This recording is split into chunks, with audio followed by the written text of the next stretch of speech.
Hey, welcome to the Modern Farming Podcast, where we bring you insights directly from the field about food, agriculture, and the incredible environment we all live in. Today, like just about every other week so far for the last, 2 months, Brad, we again are extremely, extremely excited and grateful to have two world-class guests on our young podcast here. I want to welcome to the show David Montgomery and Anne Biklé, two just fascinating individuals who have been working in this space, regenerative agriculture. I don't know what we call it, but I listened. Brad sent me a couple of your podcasts or a couple of speeches that David had done from the stage. I was blown away. I was trying to listen to them all this morning and just trying to, skim through some and listen. Both of you have co-authored the book "What Your Food Ate," and then also the Hidden Half of Nature. Is that correct? Yeah. Awesome. Well, hey, welcome to the Modern Farming Podcast, and thanks for jumping on with us. We're really excited to be with you today. No worries. Thanks for having us. Pleasure to be here. Yeah, echo. Yeah. So look, I know, David, you're a professor at the University of Washington, but if you both could maybe give us, I always say, your elevator pitch, your 30,000-foot view of what is it that Anne and David do?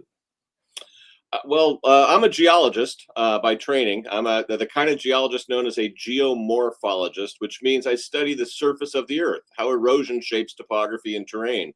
And I kind of got backed into thinking about farming by looking at what makes soil and how soil is lost and how that has affected civilizations in the past. And I gradually went down the rabbit hole after writing a book years ago called Dirt, the Erosion of Civilizations that documented how past societies have degraded their land. I went down the rabbit hole of how do we fix it, and landed sort of learning from a bunch of regenerative farmers about just how, and from Anne, a regenerative gardener, just how fast we can actually restore fertility to degraded land if we change the way we treat it, if we change the way that we farm, or if we change the way that we garden. So I'm a geologist who's gotten interested in reforming agricultural practices to actually sustain soil fertility over the long run. And I'll let Anne describe her own interests, but she's been a great partner in learning about all this stuff. Awesome. I didn't pay him to say that last part. I just want to state that for the record. I appreciate that. Let's see. So my background is in biology. I'm a lifelong student of life, is kind of how I put it. Where does life come from? How do we nurture it in the soil? How do we nurture it in the places that we live, the people around us, and all of that? And when you are a lifelong student of life, your curiosity gene is constantly activated, constantly. And so for me, this sort of biological tickle, at least with respect to the botanical world, that started a long time ago when I was a little kid. And plants were just so amazing to me because they grew, they changed, they produced these things called flowers, and then food. And then much, much later, I built a garden at the first house that David and I had here in Seattle. And that, like any hands-on endeavor, you fail and you succeed. And with each failure and success, you can iterate how to do what it is you're trying to do. And so that led, David and I often say soil is really this very fertile ground between the world of geology and the world of biology. And that, I think, resonates over and over for us in many ways. And it was the seeds of building a garden and me pulling Dave out of the house, because he's a rock guy, okay? Doesn't have the best green thumb, and I'd pull him outside and say, look at this. I'm moving this plant, and the soil's different. Like there's this really dark layer now on top, and I know I should not be doing this in the middle of July because plants don't like being yanked up and moved around, but I'm going to do it anyway. But I'm going to take care of that plant after I move it with, compost and water. And I have to say, I don't brag or boast a lot, except when it comes to how I prevented plants from dying. Mhm. And those were some of my success high points in the garden, was how to keep plants alive, tapping into their own inherent biology. And so that's kind of my world of biology, gardening, and it is so related to agriculture and farming.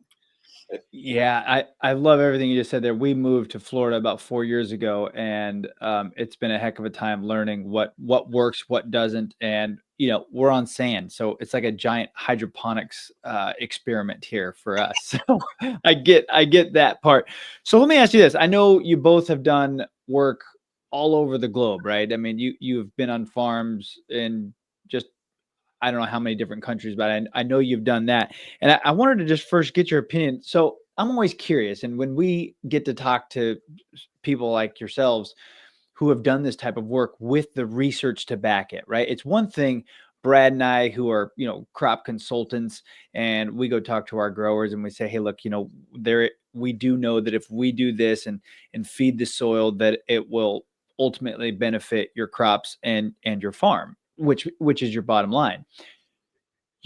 You've gone way beyond that, quantified it, worked it down to $1 per acre, and you have really good, solid, scientific, replicable data to show that using this type of system, whether you like to call it regenerative or not, or whether it's just, we're feeding the soil, it's profitable, it's doable, and it's profitable.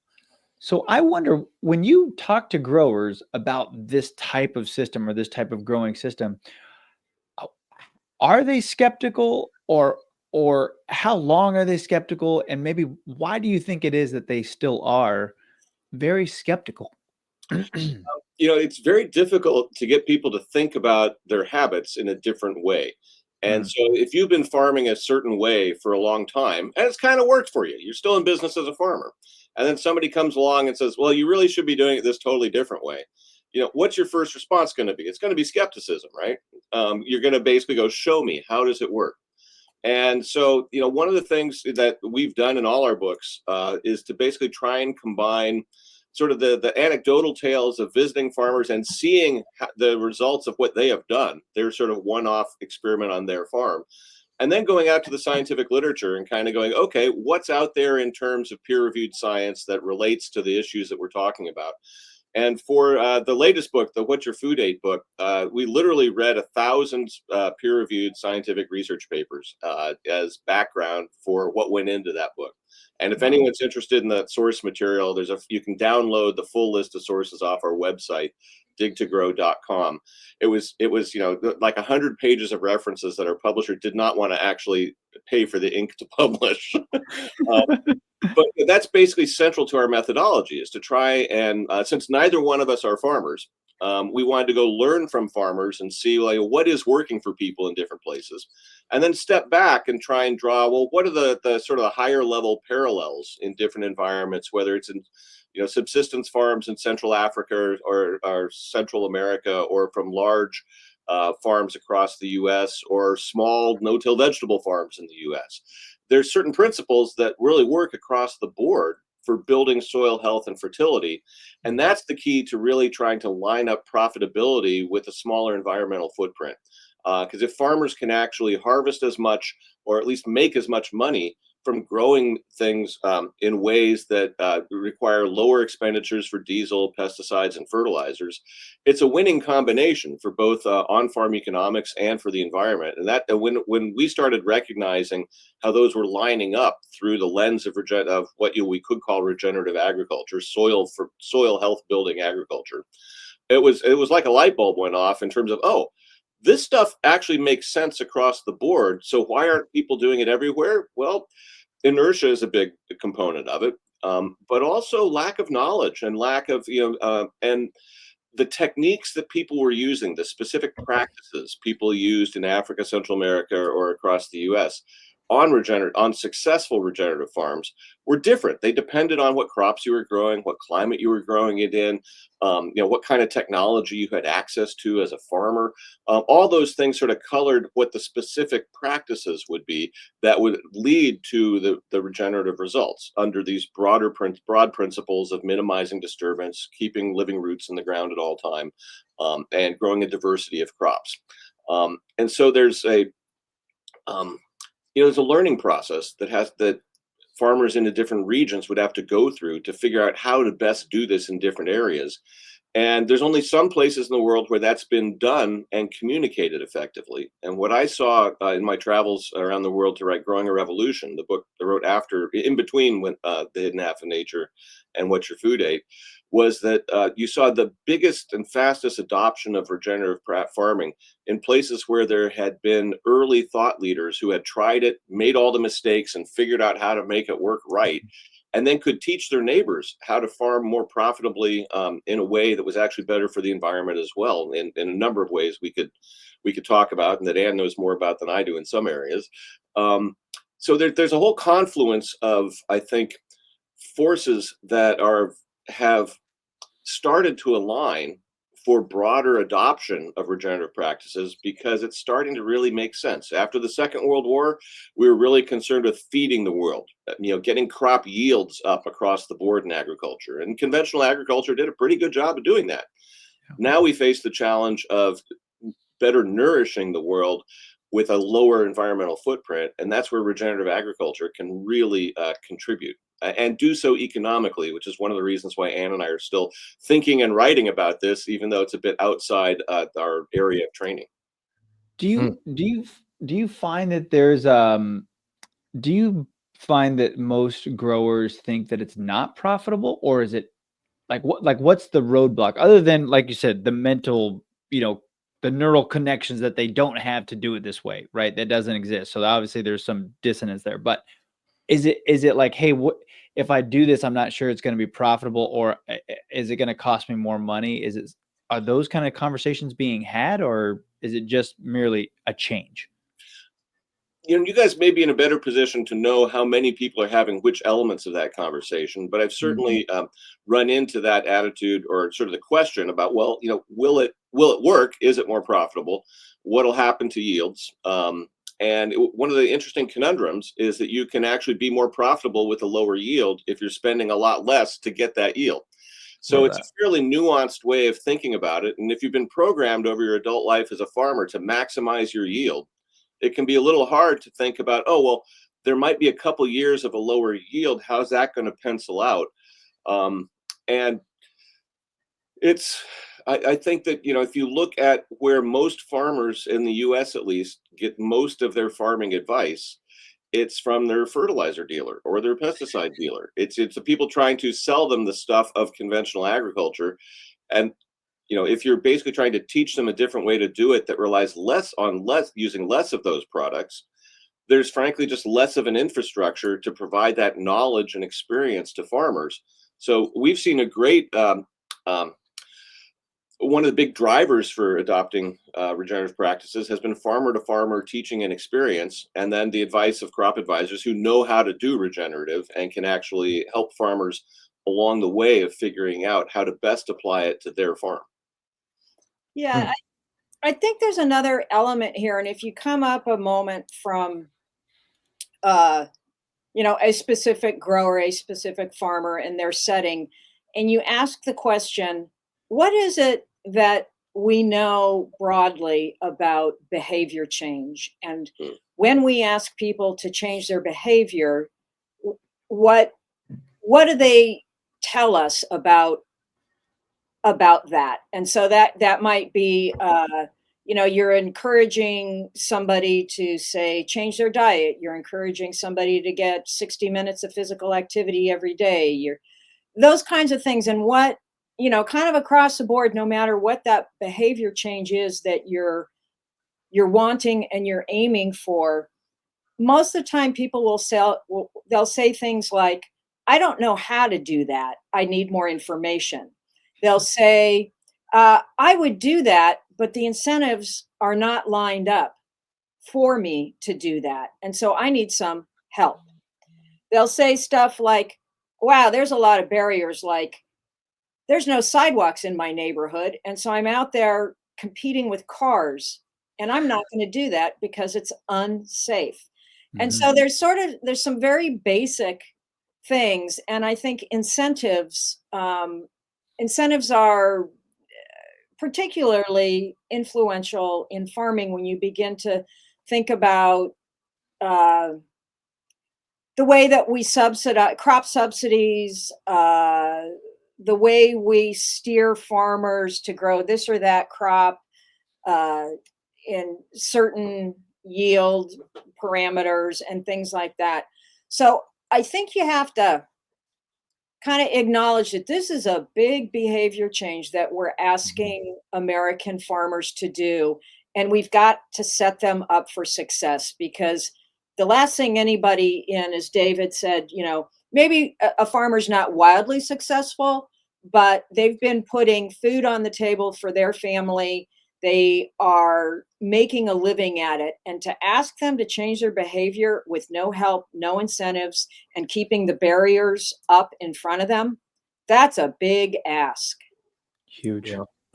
Yeah, and to both your points, when I met Dave 8 years ago and was talking to him about citrus, and a guy that was cover cropping and revising a grove, and I would have thought by today, as we're talking today, the citrus industry would have rebounded, and it's essentially been the opposite. I mean, we've gone from 320 million boxes of citrus down to 10 million, and there's been a bunch of us beating this drum for 8 years, and there's a little bit of issue with the land grant universities have to trial every single individual cover crop, and the biodiversity thing. So it's just, you talk about barriers. We're about to lose an industry, and there's just a handful of growers out there that are really, only a true handful that are just going all in. There's growers doing pieces with compost and cover crops and minimizing biological disturbances, herbicides, but this has not been widely adopted at all in the citrus industry, and it's a challenge. And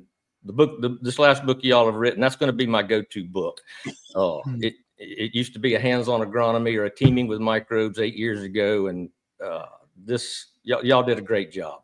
So, oh, thank you. Yeah, and I mean, I think another part of this behavior change is seeding people with new ideas. And with, I never thought about that. And I have to say this, not every farmer is up for a, wholesale change on their farm or their operation, because it's a big undertaking. But there's a lot of things I like about human beings. There's some things I don't like about human beings, but I will say this, as far as what I really like about human beings, is we've got a big brain, and that brain is always kind of, whether we're conscious of it or not, it's constantly like looking around for, how do I optimize this or that? How do I optimize this or that? And with the farmer, I think it's really important to find a part of a field, a place in their operation where they can take some of these new ideas and begin to test them out. And in that way, they are kind of self-sowing, if you will, the pathway to behavior change. And the beauty of that is that when you do things on your own farm, the conditions, your farm, and you're not as liable to, look askance at these things that were on somebody else's farm. Because I'm sure you guys have heard this. Oh yeah, that worked for Joe or Jill down the road, but that's not my farm. That'll never work here. Never.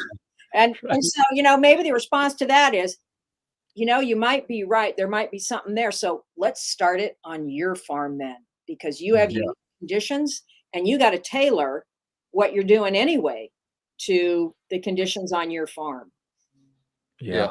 No, yeah. One of the tricks I used to do is if I was meeting a grower somewhere for the first time, if I'd get there early, I'd slip over into the wood line and pull some soil right next to his farm, and then she said, "Would you like to have soil like that?" He said, "Well, there's no soil like that around here." I said, "Well, I just pulled it right there. It's the same physically, chemically. It's carbon and biology," and their jaws just hit their chest. Yeah, But that's great. I've done the same trick at some places that it's amazing how people can be sort of blind to that, even though they kind of see it every day without actually seeing it. Mhm. yeah. That's the other thing the brain likes is visual evidence. Yes. Yes, that's what got me started. I was looking at a perfectly healthy citrus tree across the fence from a dead orange grove I was standing in. So that's what Yeah, turned the light on. Yeah, something's different here. Yeah, and I always say, we don't change until the pain of what we're doing is greater than the pain of change. And I do think you brought up a couple of points there, Anne, about crop subsidies, crop insurance, and a lot of that is corn and soybeans, right? There's a lot of subsidies in corn and soybeans. I'm a corn and soybeans guy. That's where I got my cut my teeth in agriculture, was corn and soybean research. And I know it very well. And I know a lot of really large farmers, but I believe we're getting to a point where these commodity farmers are going to start to feel some pain, not just for the political reasons, but the consumer wants a different food stuff, wants a different food product. They want healthier food. At least Americans do. And I think there's a movement around Europe that's Yeah. probably a little further along than ours. But so if you could tell us, like, how did you go from, I mean, everything we're talking about, how did you go from that to the nutrient density of food? Or was that kind of the objective to begin with? Well, it certainly wasn't the objective to begin with. I mean, when we started on this, it was literally Anne was restoring the fertility of our yard, our garden, while I was writing a book about the history of agricultural degradation of soils around the world. So as I finished writing Dirt, Anne was restoring our backyard right under my nose outside the back door. And it was like amazing how fast she was able to rebuild the fertility of the land by doing things that it turns out are really parallel to regenerative agriculture in terms of minimizing disturbance and maximizing organic matter input to the soil. And so, as a geologist, I was basically looking at, to make new soil would take thousands of years, right? That's how to turn a lump of granite into good fertile soil. I mean, you're talking geologic time to do that, right? But if you already have the crushed up mineral matter, adding the biology back, adding the organic matter back, that can happen really fast. So it was a really sort of an illuminating experience for me to think that the problem of long-term land degradation could actually be solved by farmers and not caused by farmers. And that just led us down the path. We started with the hidden half of nature and talking about Anne's garden and the parallels with soil life and the life in our gut, and then those parallels. That left us with the question of, well, you can do that in a garden, but could you do it on a real farm? So I went and visited farmers around the world who'd done to their farms what Anne did to our yard, and basically asked the question of, what the hell did you do? How did this work? And then try to draw the parallels between farmers in different settings. And that left us with the question of, well, what does it mean for what's in our food? And so that's where we started from with What Your Food Ate, was to try and answer the question that in our minds was sort of the question we hadn't addressed fully in the previous sets of books, and talking about soil restoration and rebuilding soil organic matter and soil life. And the further we went down the rabbit hole in What Your Food Ate, the more we realized that this idea that the way that we treat the land, the way that the farmers farm, affects soil health, and that affects the health of crops, the health of livestock, and the health of people. It all ripples up. And what we did in What Your Food Ate is try and break that into each of those steps, and then both interview farmers and visit farmers, but also consult the peer-reviewed literature and see, well, what really can we say with some confidence? And you can connect all those dots right up. It's hard to go straight from soil health to human health because there's a lot in between. But if you break it into bite-sized pieces, there's solid science that supports all the connections. And I should probably let Anne tell you about what we learned with that. Yeah, so it was in the hidden half of nature, neither one of us are in the biomedical field, okay? Mhm. But disciplines like immunology, gastroenterology, and so on, these are all the biomedical disciplines that ask questions about human health and what do we know about how human biology functions and what happens when it's impaired, what happens when it's working like it should, and what about the microbiome? This is Mhm. uh, it's a whole new area, and we're realizing that we are, in fact, like every organism out there, part microbial. And so, with what your food ate, the soil microbiome and the crop microbiome are big players in why farming practices influence the types of nutrients and compounds that end up in crops and in animals. And through the research that we did for what your food ate, we found kind of four basic things that are intimately influenced by farming practices. And these are micronutrients. So these are the things that we need in very small amounts, but they do really big things in our bodies as well as in plants and animals. Stuff like iron, copper, selenium. And then we've got phytochemicals. And so these are all of the compounds that, by virtue of being stuck in place, plants have a completely different defensive repertoire than organisms that can move around. And so phytochemicals figure into this big time. And that the Mhm. third area is what we call a fat balance. And this refers to fats in animal foods. And this is a direct reflection of what animals are eating.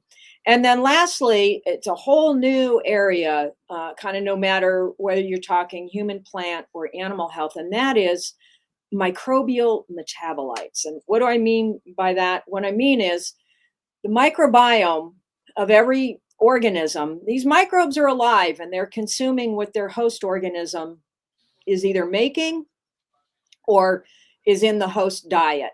And they then turn those compounds into new things or they modify them slightly. And so microbial metabolites are hugely important for human health, for crop health, for animal health. So we call these things the Fab Four. And the book is really the story of how farming influences the Fab Four and how those disciplines, such as immunology, gastroenterology, and so on, what those disciplines know about the Fab Four relative to a human being. Are these, human metabolic, neurologic, cognitive, immunological, are those things operating, functioning like they should, like we want them to, or are they impaired? Are they Mhm. abnormal in some way? And so that is kind of the upshot of what your food ate, is that too often modern farming practices are altering levels, composition, mixes of the Fab Four in the components of the human diet. So here we are, we want healthy food, we want healthy kids, we want all of that. And yet it turns out there's a whole other side of the story too. It's not just what you're eating, it's how that food was raised or grown that is as important as that actual thing. So those four sort of areas, the micronutrients, the phytochemicals, the fat balance, and the microbial metabolites, those are the areas that, based on reviewing those 1,000 papers in the scientific literature, we were able to argue, or actually show, that there's solid evidence that farming practices affect those things, and there's solid evidence that the levels of those things affect human health in the medical literature. And so we essentially just put those two things together, and go, young, you can connect the dots here. Could you go ahead Incredible. and dig into the one that's dearest to my heart as you start talking about omega-6 to omega-3 ratios, predominantly in beef, but everything, and what that really means, what that's about? Yeah, that's a very, very interesting connection, Brad, because it's been only fairly recently that, immunologists at the research and clinical level have learned that uh, our immune system its sort of day-to-day go-to thing is the process of inflammation. And inflammation is a classic double-edged sword. We want it to do things like heal wounds, kill off cancer cells, help modulate our metabolism. But you want inflammation coming in at the right time, the right place, doing its work, and then going back down to normal levels. And otherwise, inflammation keeps going on and on and on in this like chronic low-level way that a person typically is not aware of, but it's definitely running there in the background. And what is known about a diet abundant in omega-6s, and when I say abundant, what I mean is that you generally want omega-6 and omega fats in the human diet to be roughly balanced, or a bit more of omega-6 to omega-3 is okay, but you certainly don't want a ratio like 15 or 20 omega-6 to 1 omega-3. And the reason omega-6s are important is that when inflammation starts, our immune cells are getting busy. They're starting their work, and they rely on omega-6 fats to initiate inflammation. And the immune system relies on omega-3 fats to bring inflammation back down to a normal level. I really don't like talking about anti-inflammation, because we need inflammation in our bodies, but it just needs to be like the radio dial. You want to dial it down, you want to dial it up, and you want that to be very nimble and agile, responsive, so that it's helping out. And so omega-3s are the precursor. Think about it as kind of a feedstock situation. Omega-6s are the feedstock for immune cells that are ramping up inflammation, and omega-3s are the feedstock to ramp that down and bring it back to a normal level. So what happens if you're eating, say, animal foods, whether dairy or meat, that has been grain-fed? Grains happen to be rich in omega-6s. It has to do with the whole purpose and function of a seed, which is land in the soil and germinate. And omega-6s help fuel that. But omega-6s also accumulate in tissue of animals and in their dairy products. So if Americans on the whole are eating animal foods rich in omega-6s, that begins to accumulate and stockpile in our cell membranes. And the immune cells are looking around for omega-3s and they can't find any. There's plenty of omega-6s. It's like, well, okay, let's keep it going, keep inflammation going. So that's kind of the story on the omega-3s and photosynthesis. Oh yeah. So I'm actually also a huge proponent of an omnivorous diet. We want plant foods, we want animal foods. And the reason we want plant foods in part has to do with omega-3s. Now, this is really important for herbivores because, right, as we know, herbivores, all they do is eat plants. That's all they do. They're not omnivores. So you have cows, and well, any ruminant out there eating living leafy plants. They are taking in an abundance of omega-3 fats. Why? Turns out omega-3 fats are fundamental to photosynthesis. It's a complex biochemical process. And without omega-3s, you're sitting there as a seed. Seeds are not photosynthetic. Only the leafy and the living, because all the chlorophyll and the whole process of photosynthesis, it happens in leaves. It doesn't happen in roots. It doesn't happen in seeds. So you want your ruminants out there eating, and this is, I emphasize this a lot, the living plants, because they're still photosynthesizing. And omega-3s are retained, for example, in some hay, depending on how silage processes are going. But that's really why this whole movement, and I don't quite like grass-fed, but then forage fed, leafy fed, that's not going to work on out there in the marketing world. So we say grass-fed, but what we really mean is living plants and a diversity of living plants, because the other thing the ruminants are taking in addition to these omega-3s, is a diversity of phytochemicals. And between omega-3s and a diversity of phytochemicals, the ruminant microbiome is like that. That's like what it loves. That is the sweet spot for a ruminant. Lots of phytochemicals, lots of omega-3s, and then the ruminant microbiome is functioning. It's doing everything it's supposed to do. And that's kind of the story on the omega-6, the 3, and the living in the leafy plants. So when we reviewed all these studies for What's Your Food Aid, what we found is that there's clear evidence in the scientific literature that grain-fed beef has much higher omega-6 levels than omega-3 levels, usually something like a 10-to-1 up to 20 or 30-to-1 ratio. Whereas grass-fed or leafy green-fed, as Anne prefers to call it, kinds of meat and dairy products are much closer to a balance. Wild game tends to have about a 2-to-1 or 1-to-1 omega-6 to omega-3 ratio. And well-raised beef can have very similar ratios. So this is where we why we called the book What's Your Food Aid, is because in each of these areas, whether you're talking about what you feed the soil to grow crops or what you feed the livestock to grow meat and dairy, what they're eating really tracks through into the character of what ends up on our plates. And we've spent the last 100 years just concerned with how much ends up on our plates, as opposed to how that stuff was actually raised. And you can see a lot of that in the arguments about, plant-based versus animal diets. The first question one should be asking in such comparisons were, how were the plants raised and how was the livestock raised? Because you can, it makes all the difference into what ends up getting into our bodies. And it also makes a huge difference on the environmental footprint of how we're actually raising our food. So, and I think, in modern times, we often forget history, and we certainly don't think about evolution much, but this connection between the omega-6, omega-3 ratio in our modern day animal foods, that began early on in human evolution. Think about this. Omega-3s are very important for brain development in fetuses.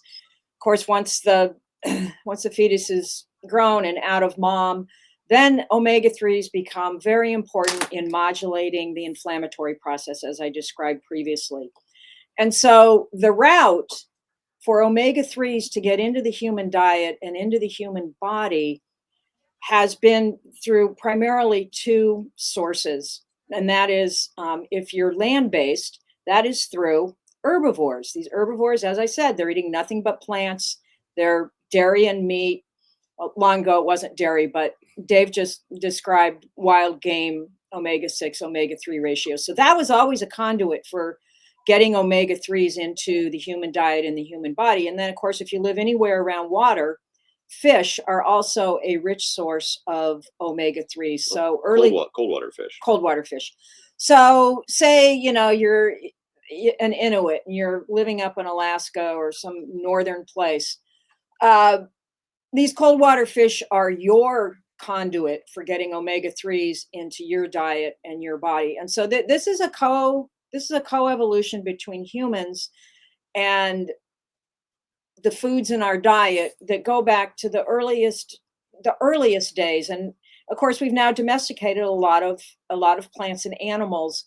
And I always contend that let's not forget our roots, literally, with how were we getting this one important component of several actually, the Fab Four. We were always relying on the inherent biology of our crops and our animals. And we really need to think about this more, I think, in modern farming, with how we raise things. And there's a huge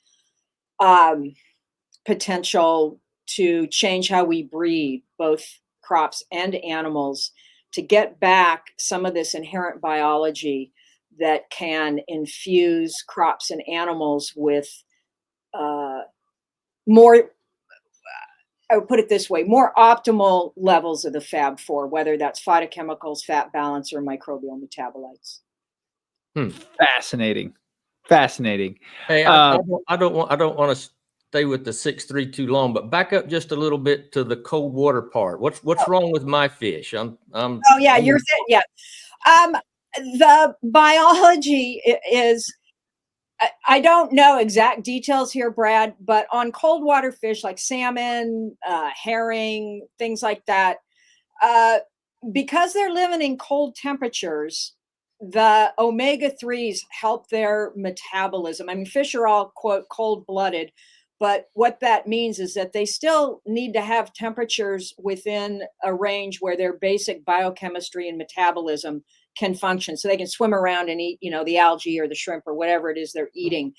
And if you live in cold water, omega-3s help that homeostatic process. It keeps it in the range of biological processes. You guys are all familiar with, you want a certain pH for nutrient uptake in crops, right? And so with cold water fish, a certain level of omega-3 helps them stay within the optimal range for life, basically. Yeah. And that's not to say, Brad, you know how it is out there. There's exceptions to everything. And I'm sure that somebody out there who knows, an ichthyologist would know, there's always an exception. And these particular warm water species, they actually have a pretty decent omega-6, omega-3 ratio.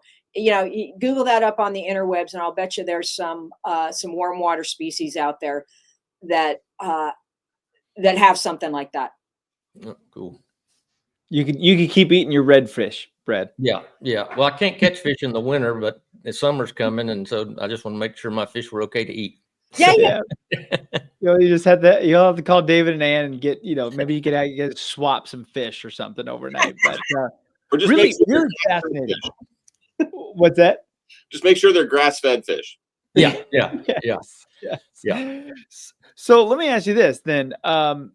What part of the nutrition of our food, how do I word this? Because Brad and I and the Green Gene Foundation, the Modern Farming podcast, we always talk about nutritionally dense food and how it has affected our development of our children, neural development, and then the host of, comorbidities that we have now as Americans. And it seems like Americans are worse off than anyone else, yet we have the most abundant food supply over everyone else. If there was one thing that knowing what that we could focus on, like what would be the first thing that we should go after as nutrient dense food that would have the most impact the quickest? I guess I would argue there's sort of two things, depending on whether you're talking about plants or animals, livestock. And on the plant end of things, I think it's basically building soil health. Everything that we've sort of learned in researching these books really suggests that soil organic matter levels and soil life, that combination, you want to have healthy soil, you want for your environment a good supply of organic matter and the right cast of characters in the soil doing all the work of biogeochemical cycling for you. And so there would be practices that would build soil health. So I've actually got a new book that should be out next fall that focuses on the argument for why building soil health should be the future of agriculture. And for that reason, in terms of livestock, I think it's basically, getting our ruminants off of seed-based diets and onto, as Anne put it, the living greens diets, going back to pasture-raised animals through their life cycle, because in terms of that omega-6-3 ratio, what gets passed on in terms of meat and dairy is what those animals ate in their last month or two of life. So you could take a cow that was raised and ate grass or a diverse, rich mix of leafy greens most of its life, and then you put it in a confined animal feeding operation, eating mostly seed-derived feeds for the last month or two of its life to finish it, and you basically destroyed its omega-6-3 ratio. So, in thinking about our plant-based diets or our animal foods, there's sort of a single thing one could do that would greatly work to fix the damage that has been done through the modernization of an industrialized agriculture. it would be those two things: fixing soil health for plants and fixing what they're eating for ruminants. Now, that of course means very different ways of farming and of dealing with our meat and dairy production. Yeah, I earlier I had mentioned microbiomes, and one of the things from this new area of science that we are learning is that, and again, this is kind of an example of coevolution that goes way back in the botanical world. It's equally true in the animal world, including for humans, and that is that we know that microbiomes, and this would be the best case scenario. This is what we're aiming for. We know that microbiomes dovetail with the biology of the host organism, crop, human, and animal.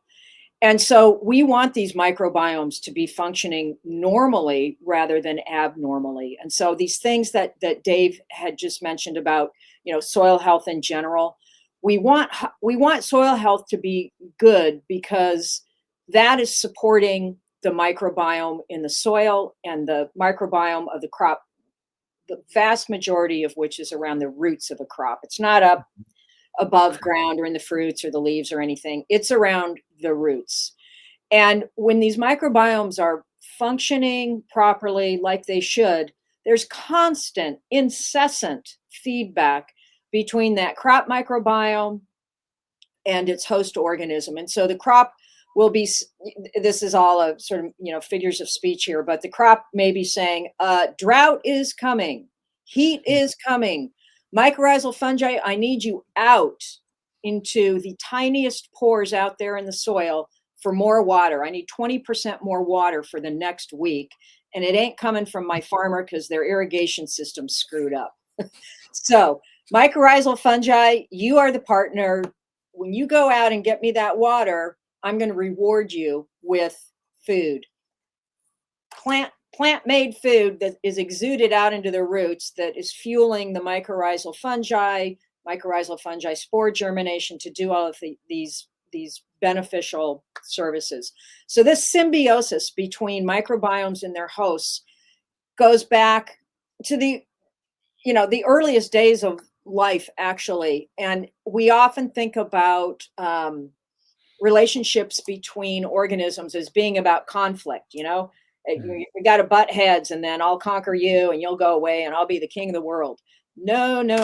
What we now know is that symbioses, these partnerships, these stacked partnerships that get bigger and bigger and bigger, where one single thing benefits and that benefit ripples out to 99 other things. These symbiotic relationships are fundamental to health, to survival, but more important, to thriving crops, thriving animals. And so this would be the one thing I would do in agriculture, would be to change our practices so that they are supporting rather than impairing the microbiomes. Because if you can leverage the microbiome, my friends, and you are potentially fixing so many problems out there in the soil with crop health and with animal health. Because long before there were farmers, gardeners, and all these products and all these fertilizers,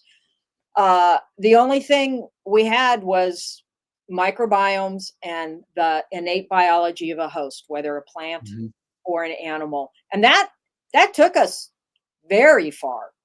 That has been 99.9% of the history of life. It has not been about inputs and about products. It has been about symbiosis, and it has been about all of these things that symbiosis does for the host and the microbiome. Truly amazing. Cycle of nature.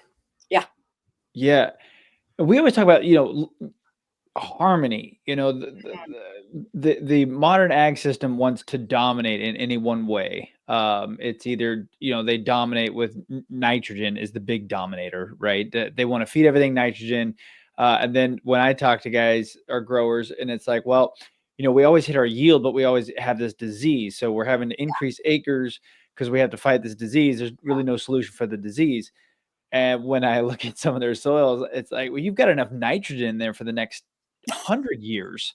But it can't be utilized because, like you said, Ann, the symbiosis in the soil just isn't there to break down that nutrient. And it just blows my mind.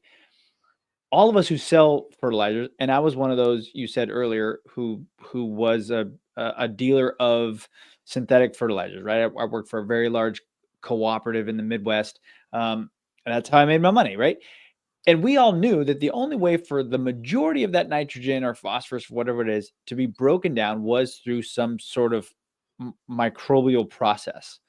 And so we would have to put 250 pounds of N to overcome the fact that those microbes didn't exist, because we basically sterilized the soil with really high salt fertilizer. Yeah, there's lots of solid studies going back literally to the Second World War, looking at how the over application of synthetic nitrogen fertilizers alters soil microbiology in ways that suppress things like mycorrhizal fungi, the symbiotic partners that Anne was talking about, which means that, you know, we probably in hindsight should not be all that surprised that global sales of pesticides went up through the roof right after global sales of nitrogen fertilizers. Why? Because we disarmed our crops' defensive systems. You know, those phytochemicals that Anne was talking about plants making, they did that to protect themselves. They weren't just doing it to be alchemists. And so, you know, one of the really interesting sort of historical things that we've learned in researching these books is how, you know, with the very best of intentions, the modernization of agriculture in the days after the Second World War, in emphasizing, you know, high yielding varieties of crops that thrive on very large doses of synthetic nitrogen and with lots of tillage and mechanical disturbance, how that could produce high yields on even degraded land. And that was the big selling point of nitrogen fertilizers in the first place, because centuries of tillage, or a century or two in the case of North America, had degraded soil health already. So you could get a big boost in yield from nitrogen fertilizers. But we didn't understand about these symbiotic relationships between soil life and crops. There were a few pioneers who suspected those relationships. But, you know, you look at the state of understanding microbial ecology circa 1940, we barely even knew that microbes existed in the soil at that point, let alone what they actually would do or how communities of them would interact as ecological systems, in the same way that we sort of recognize, because we can see it with our senses, how like bees and flowers, you know, co-evolved symbiotic relationships. We can see that. The relationships Anne's been talking about are out of sight, out of mind in the soil. And most of the awareness and knowledge of how intricate and highly adapted and important they are to things like crop health is fairly recent knowledge in the last 20, 30 years, in terms of it actually being published in academic journals and vetted and all that kind of stuff. So we're really at the point today, I think, where modern agriculture has not kept up with soil ecology and modern science. And we need to take what we now know to be important in terms of growing crops with lower demand for pesticides, and to grow more nutrient dense foods.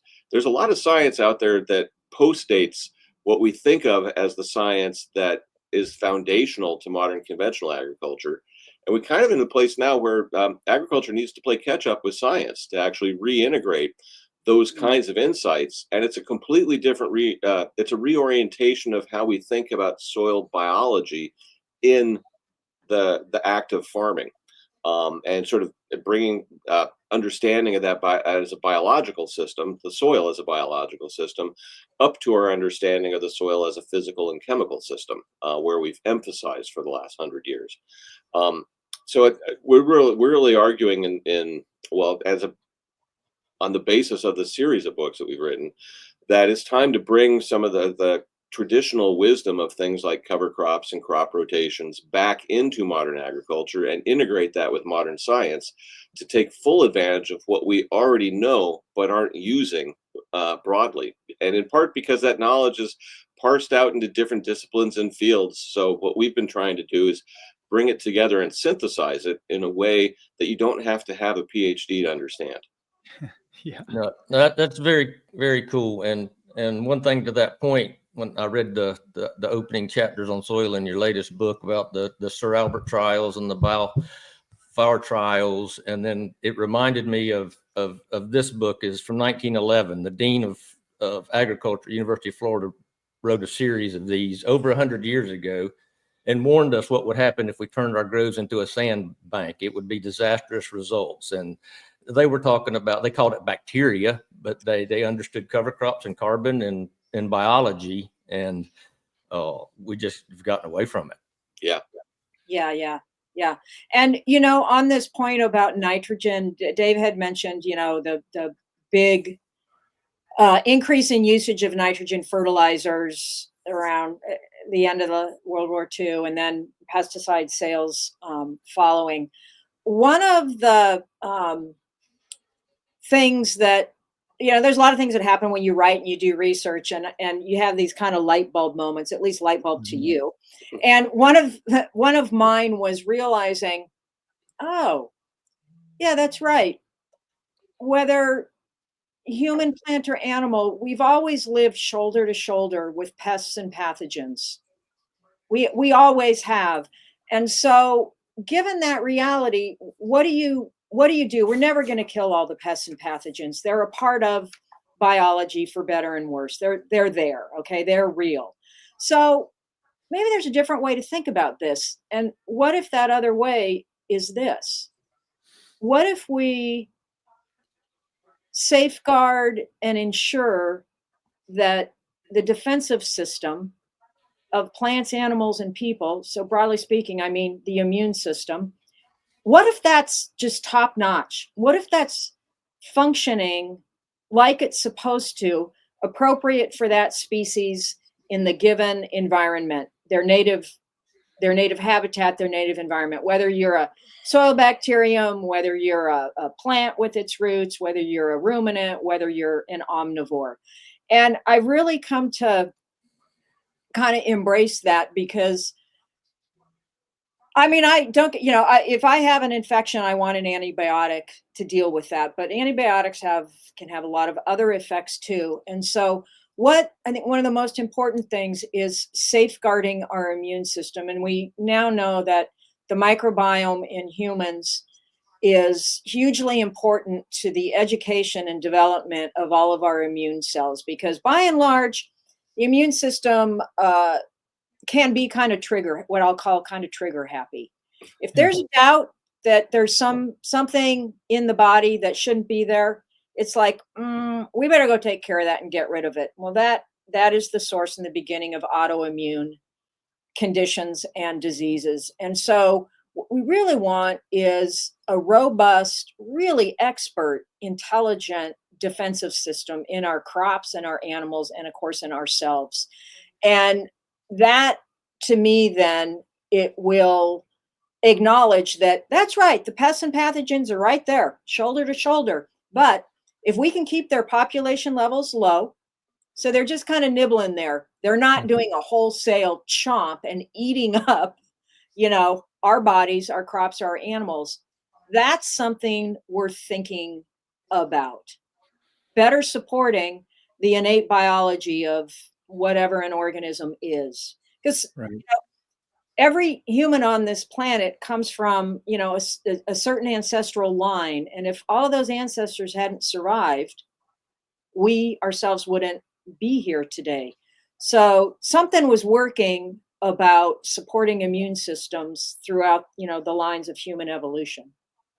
Yeah. And they didn't have healthcare back then, so it wasn't some scientific breakthrough that kept everybody alive and healthy. It was I spent a lot of time in Hawaii, and some of the data that came out when the white sailors first showed up to Hawaii, in their journals they wrote of how healthy the Hawaiians were, how healthy their teeth were, how strong they were, and they pretty much subsided on that kind of mix of a diet. Like you said, you've got animal foods, and you're living in a very rich environment that provided a ton of fodder for them as well. And it's really interesting that we look at the system now, and you say to change the system. We look at the system now, it's almost purely on quantity, right? I've been told for the last 25 years that it's all about bushels in the bin, Nick. We get paid on bushels in the bin and it's nothing else. And I think it's going to be extremely difficult to change that sort of mindset. But I do know that the work that you both are doing, the work that Brad and I do every day, there's a lot of us doing it. And I know that the average, what we call soccer mom and dad, they want healthier food because they see the writing on the wall, right? Our children are obese. They're dealing with traumas that we've never really had to deal with in adolescent children. Suicide rates are through the roof. And I know probably has a lot to do with these stinking phones, but still there's a whole lot of things that I think the consumer wants a change. Mhm. And I think we have the data that we need. It just blows my mind. And it's a little frustrating for me seeing the millions of acres grown the same way we did it 50 years ago, 100 years ago.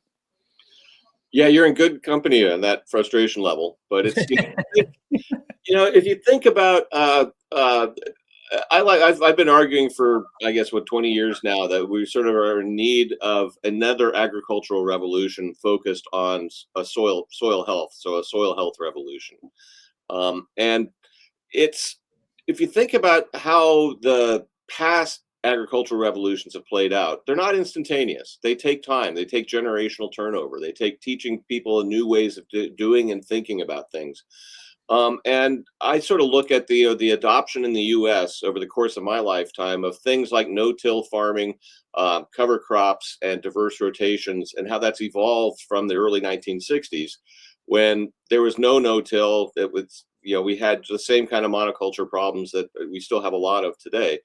But there's been great progress in terms of minimizing disturbance from tillage, in terms of increasing rates of cover crop adoption, and I think growing consumer awareness of the advantages of a more diverse diet, and a more diverse and nutrient dense diet. And so if you put all those factors together, along with the rising cost of diesel, fertilizer, and pesticides, and the depressed price of commodity crops because farmers have gotten so good at growing so few things, that they basically compete with each other in a non-productive way for their own bottom line. Those confluences, the personal health, the ecological, and the economic, are all lining up to suggest that the potential for fairly rapid change in agriculture.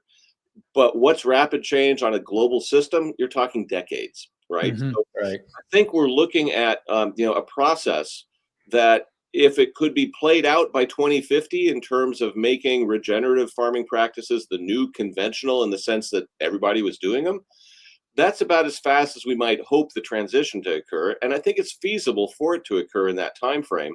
But it's going to take people like yourselves and people like Ann and I and a whole lot of farmers to really sort of see things differently, to keep pushing on it, and to keep getting the evidence that it actually works.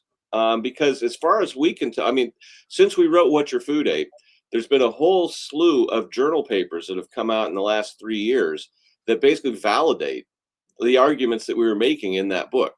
And so it's like the peer-reviewed science is lining up behind this newer way of doing things, in ways that I think could ultimately really shift that, the great ship of agriculture in a more positive and sustainable and healthful direction. But it's going to take continued effort and some patience. Things aren't going to change as fast as we might hope they would, were everybody equally aware of all the advantages all at once, because it takes time for that information to diffuse, and it takes time for people to experiment with it, tinker on their own farms, and adopt it, and then teach their neighbors. So we're looking at, I think, a couple decades of change here. Yeah. No. Yeah, and I think I had mentioned we in this series we got Dan Kittredge coming on, and Nick and I talk a lot about the consumer being able to go in and measure, and me, I think it can just bring rapid change where they can go in and score a 20 carat or a 100 carat, and it'll pay 2 or 3 times. And then mine and Nick's job is so much easier to go in and say, okay, it may cost you a little more to plant this cover crop or add this much manure or whatever, but you're going to get paid for that at the end of the day. And I hope that technology comes on pretty quick. That'd be super cool. Yeah. And I definitely think that's when we see the rapid change that you talk about, David, is when the grower sees a financial benefit to making the change, and I think it's there. Like I said, I think the infrastructure is starting to get built. Obviously, the consumer is the driver, and so I know we know people who are not in agriculture who have no idea, but the one plus side to social media and the connected world we all live in is this information's always there, right? There's always these talking heads talking about how to be more healthy, how to have a healthier diet that aren't necessarily your doctor or a dietitian. So I think the movement's growing for sure. Yeah. Yeah. And I think every one of us has at some point had some experience of eating a meal or a certain food that was grown in ways that suffused that food or that meal with the Fab Four, with the micronutrients, the phytochemicals, the fats, the microbial metabolites, and where in the book we've got how all of that impacts and adds up to flavor. Yeah. And there was some very interesting research done a while back in Florida on tomatoes, which you guys may be familiar with. And it was a guy by the name of Harry Clay, Klee. He's now emeritus. I don't know Harry, but I love his research because what he did was there's some tomato cultivar developed in Florida, and so the whole point of this cultivar was everybody in the US can eat tomatoes grown in Florida. And here, I think it was called the Flavors Saver, maybe, or that might have been another cultivar. In any event, this tomato tasted like what, SH.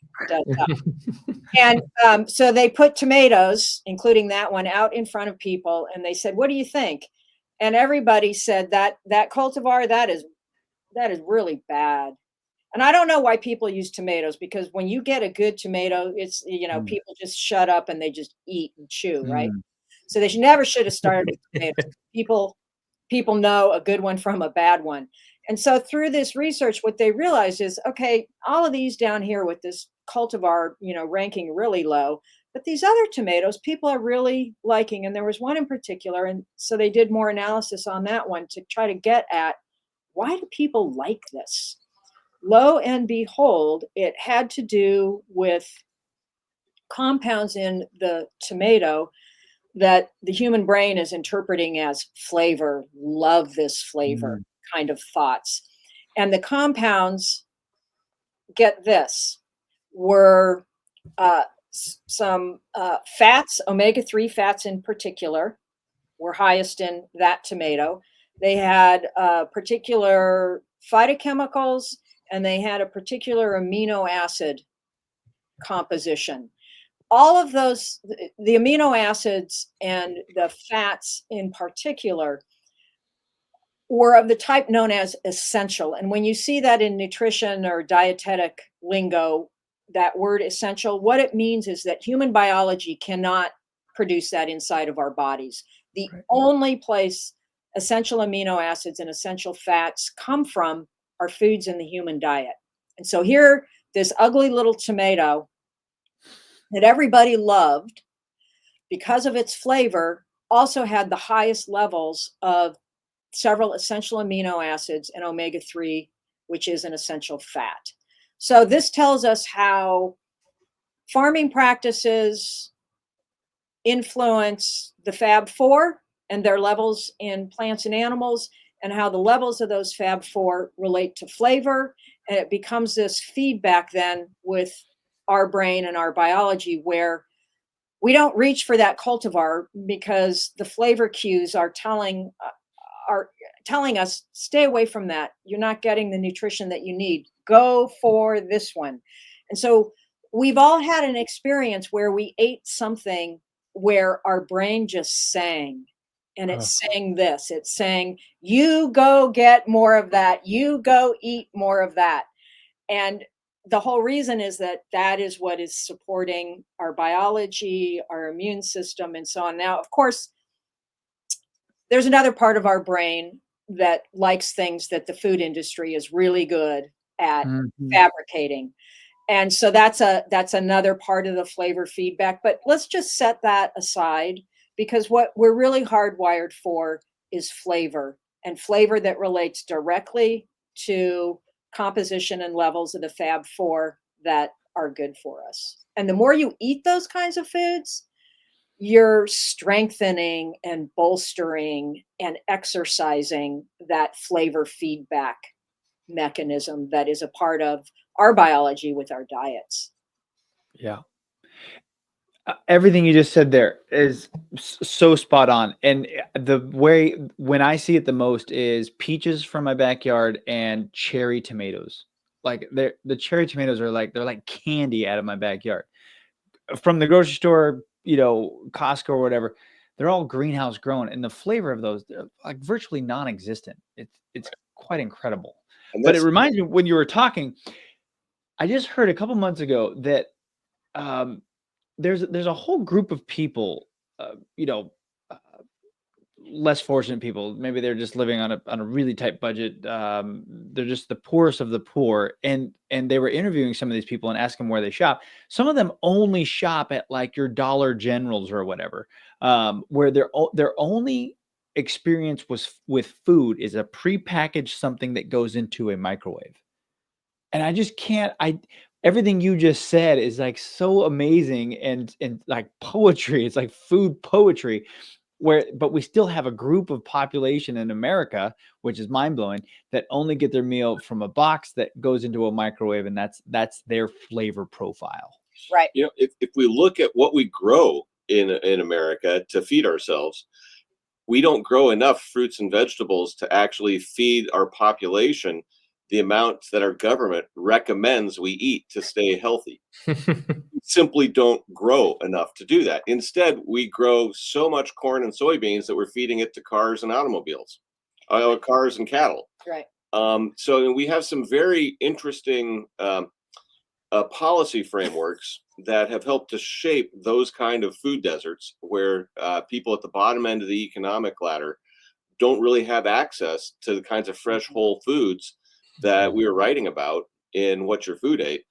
And it doesn't cost that much to raise them, but Right. if you don't have access to them, you can't eat them. Yeah. So, and this Yeah. kind of goes back to the behavior change discussion. So, ideally, all Americans should have a choice about what they want to eat. And if you're living in a place and on an income such that it's pretty much processed foods that go in the microwave, that's not making behavior change easy. It's certainly not supporting it. And so, what if we incentivize things different in American agriculture? And what if we subsidized fruit? Some people think, no, just get rid of the subsidies. Maybe, maybe not. Hmm. What if we subsidized fruit and vegetable production as well as, on bigger farms, and then that gets transported into urban areas, but also urban gardens, small little plots where, you give a person a homegrown tomato, and maybe that's all they have room for in their little plot. Their body and their brain is going to go, after tasting that, I want more. I'm going Mhm. to find a way to get me more of this because its taste, Yeah. so on. And so I think if we were able to incentivize fruit and vegetable production and the access to those fruits and vegetables for all Americans, that would be a really, Dave had used the word just a minute ago, interesting policy framework. No, that's a bad policy. When we know what we know about farming and health, we need a policy framework that takes that evidence and that science and says, this is how we support the health of Americans. We grow enough fruits and vegetables, we make it easy to get them, and we make it affordable to buy them. And there's a lot of different ways to do that. It's just that we don't focus on that. Right. Yeah. That's the that's the barrier And and yet, the lack of incentive. yeah, and yet one of the biggest levers that we have, that our government has in terms of policy for promoting the health of Americans and dealing with the chronic health issues that we have in this country, is to start thinking about our agricultural policy as health policy. And if we did, we would basically end up with very different agricultural policies. Agree 100%. 100%. It's like what we're talking about, feeding the soil. If we can feed, especially young humans, my son, what they eat at school is like, I want to go to his school every day and just bring him lunch. Like, he won't bring lunch because it's not a cool thing to do, But what they eat there, I'm like, it's like feeding the soil. If we're feeding our young children just uh, you know uh, foods that have very little nutrition, or they're chemically altered to mimic that in the brain, as Anne said, and we do a really good job of that. um, uh, we're losing our brain trust for future generations, which equals dollars. And I feel like that's all the system really looks at, is the bottom line, right? We're a corporation driven country. It's all about capitalism, and unfortunately, capitalism produces a lot of wealth, but it also produces a lot of trouble for a lot of individuals who have not. And I think when we get there, when people start to figure out that if you can start to feed your kids healthier foods, we thrive as a community. We thrive as a civilization. Absolutely. You want, I think some time ago, maybe it's still happening, but if you wanted to go into the US military, you were supposed to be able to pass various kinds of exams and so on. And not too long ago, I think overweight and obesity was like, you're not, okay, no, you're not, that's not going to work. Next, Yeah. not going to work, not going to work. And so we're in trouble. We're in trouble that way. That's just like one example. But there's also mental health and other physical health complications from eating a diet that does not have sufficient level and the optimal composition of the Fab Four. Right. And I don't know. We all know it kind of in our gut, like, oh yeah, what I eat matters. But then we go out and we seem to forget that, or it's very problematic to eat that kind of a diet because we are bombarded, and young people way more than when we were young. Yep. Uh, and it's a problem because you get your eating patterns set early in life, and it's hard to turn that around. So we're fighting kind of a battle here. But one thing about the ideas that you two have brought up, and I think the things that we're talking about on this podcast, including the practices needed for soil health and how a lot of them have kind of tried to be pushed aside or buried. I always like to think about it this way. Oh, these ideas, the people who are trying to bury them, they forgot. These ideas are seeds. Mm-hmm. We all know what happens when you plant a seed. Mm-hmm. It grows and it transmits its seeds and ideas around. So I remain hopeful with it increasing awareness about all of this, that the ideas get buried, they come back, and we all go, wow, look at that. Yeah. Well, I think there's a generation right now that is coming into the workforce who are going to be the drivers of this. They want more sustainably grown food. If they're not looking at nutrient density yet, they are looking at the environment. Like, millennials are very in tune with their environment and what we maybe are doing to it.